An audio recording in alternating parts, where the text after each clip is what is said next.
أعوذ بالله من الشيطان الرجيم بسم الله الرحمن الرحيم الحمد لله نحمده ونستعينه ونستغفره ونعوذ بالله من شرور أنفسنا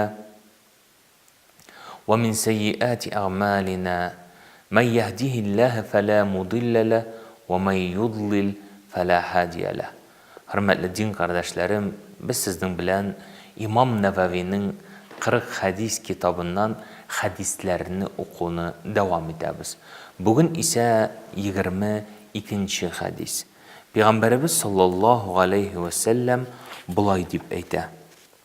An Ebi Abdillahi Cabir ibn Abdillahi el-Ansari radıyallahu anhu قال أن رجلا سأل رسول الله صلى الله عليه وسلم فقال أرأيت إذا صليت صلوات المكتوبات وصمت رمضان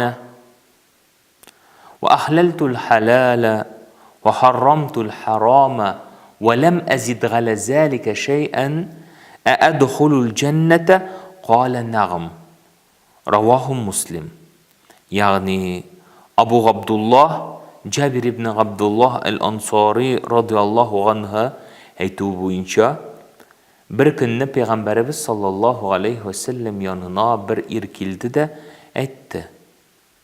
Ya Resulallah, sen nişik uylisin?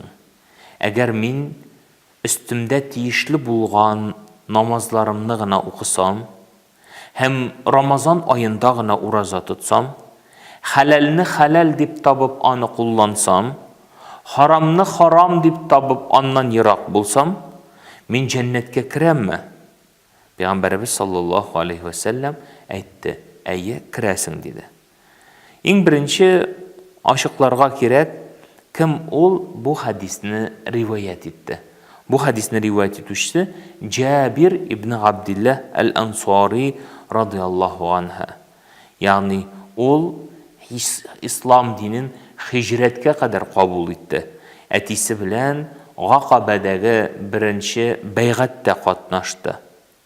Hem Cabir ibn Abdullah'ның o'zinchaligi ulda bo'lsa Peygamberimizden 1540 hadis rivoyat etuvinde. Hem ol 74-hicri yılda Medine'de vafat buldu. Peygamberimiz sallallahu aleyhi ve sellem yanına dedi ol bir ir kişi keldi. Yani ol Nu'man ibn Qawqal radıyallahu anha. Nu'man ibn Qawqal radıyallahu anha Peygamberimiz sallallahu aleyhi ve sellem yanına kelip aytdi, "Ya Resulullah, sen nişik uylisin? Eğer men tiyişli bulgan" degen.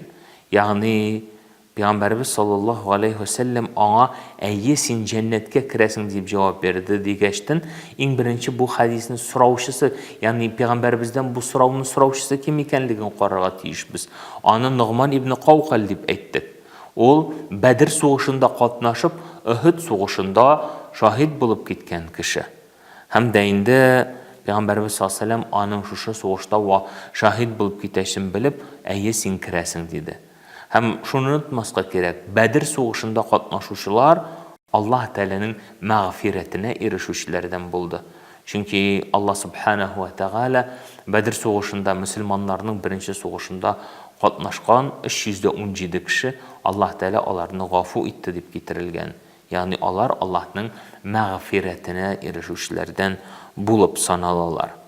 Demek Nu'man ibn Qawqal so'radi, "Ya Resulullah, eğer men tiyişli bulgan 5 vakit namazını okusam, Ramazan ayında urazağına tutsam" dedi. Görəbiz İslam dininin 5 bağanası var bit. Endi bu soru namaz turunda hem uraza turunda gana soru.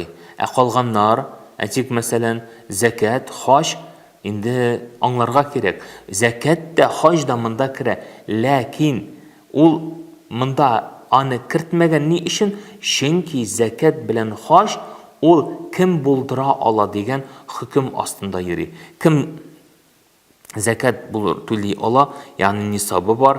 Kim hac qila ala, yani yolun ko'tara ala, ular albatta barisi da mında kirgan. Hem Шушында менә бу фарыз гамәлләр турында китерелде. Намаз, ураза, закат һәм хаҗ. Фарыз гамәлләрне үтәү кешене җәннәткә юлны якыная, кешегә җәннәткә юлны якынайта.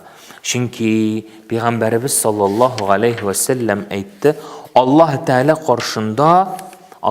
каршында иң сөекле гамәлләр ул да булса фарыз гамәлләрне үтәү. Әлбәттә, фарыз гамәлләр алар намаз, ураза, закат, хаҗ белән генә шикләнми. Алар бик күп төрле. Аллаһ субханаһу ва тәгалә Кудси хадистә әйтә.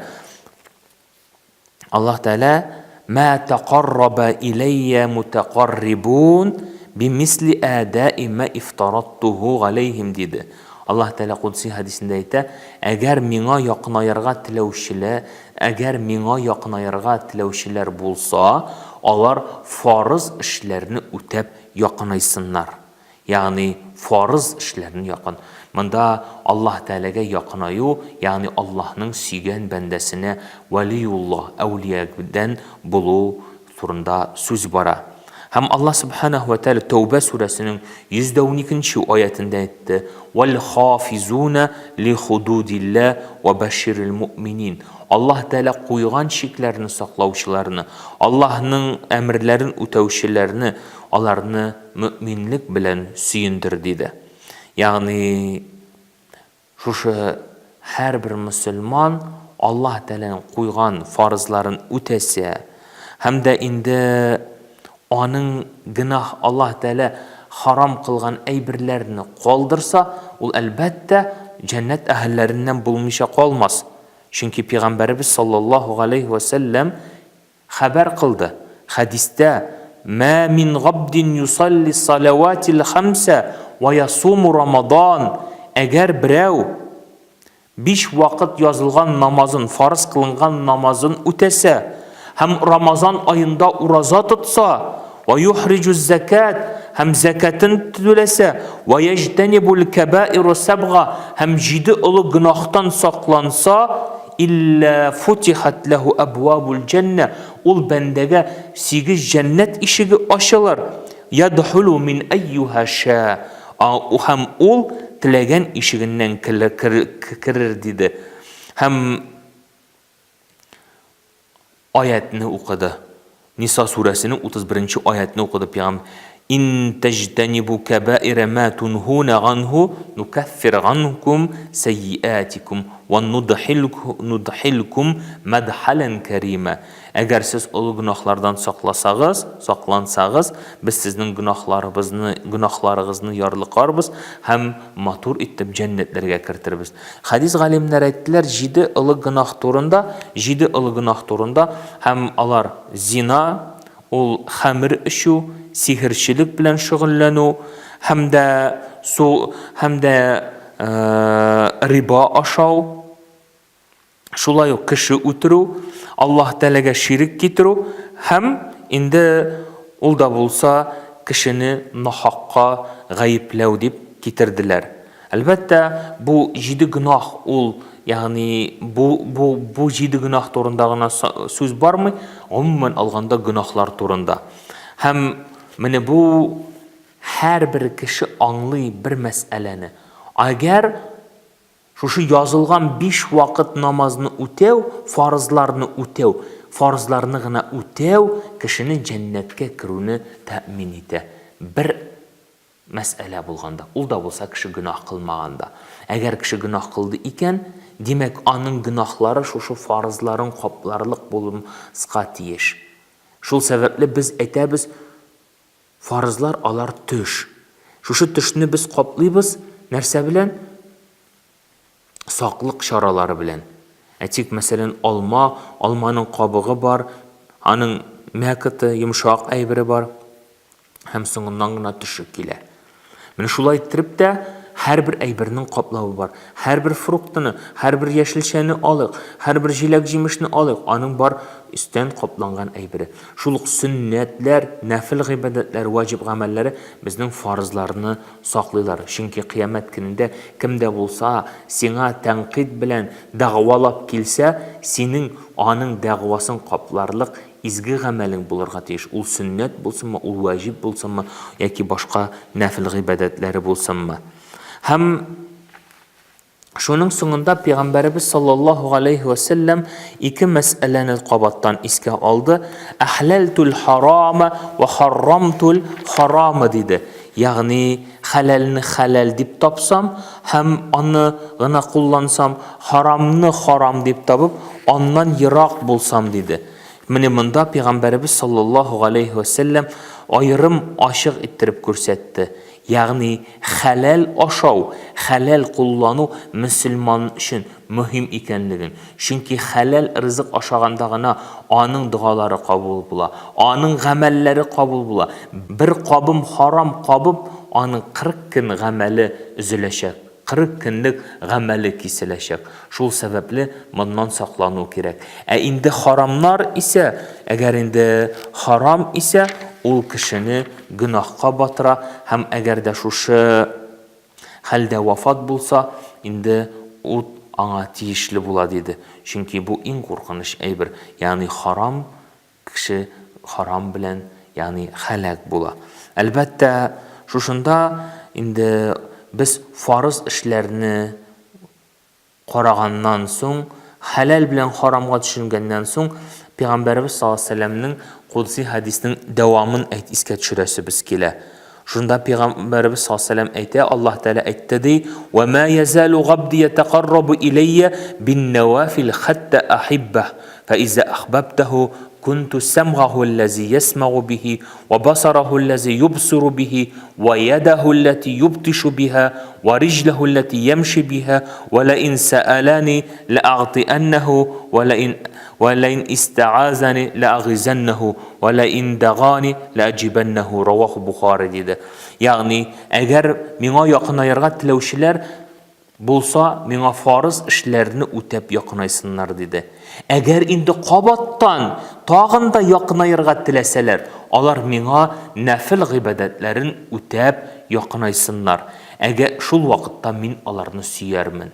Әгәр мин сөйдем икән, мин аларның күрә торган күзләре, ишетә торган колаклары, тота торган куллары, йөри торган аяклары булырмын диде.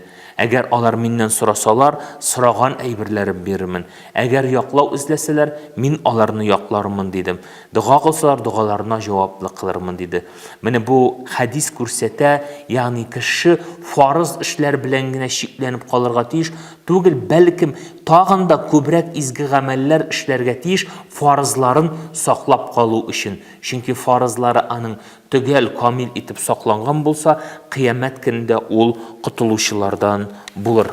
Инде бу хадис исә күрәбез, һәр барчабызга да мөһим булган мәсьәләне, ул да булса җәннәткә керү юлын күрсәтә. Пәйгамбәрбез саллаллаһу алейһи ва саллямнан бу хакта бик күп сорыйлар иде. Һәм Пәйгамбәрбез саллаллаһу алейһи ва саллям һәрбер кешегә аңлаешлы итеп, төгәл итеп җавап бирә иде. Һәм бу хадистә безгә җәннәткә керү өчен фарыз эшләрне сакларга чакыра. Һәм шул ук вакытта сөннәт, нәфил гыйбадәтләре белән без шушы фарыз эшләребезне имин рәвештә калдырырга өнди. Һәм Пәйгамбәрбез саллаллаһу алейһи ва саллям аерым иттереп ачыклык кертә халалны куллану һәм харамнан ерак булуның мөһимлеге хакында. Вассаламу алейкум ва рахматуллаһи ва баракатуху.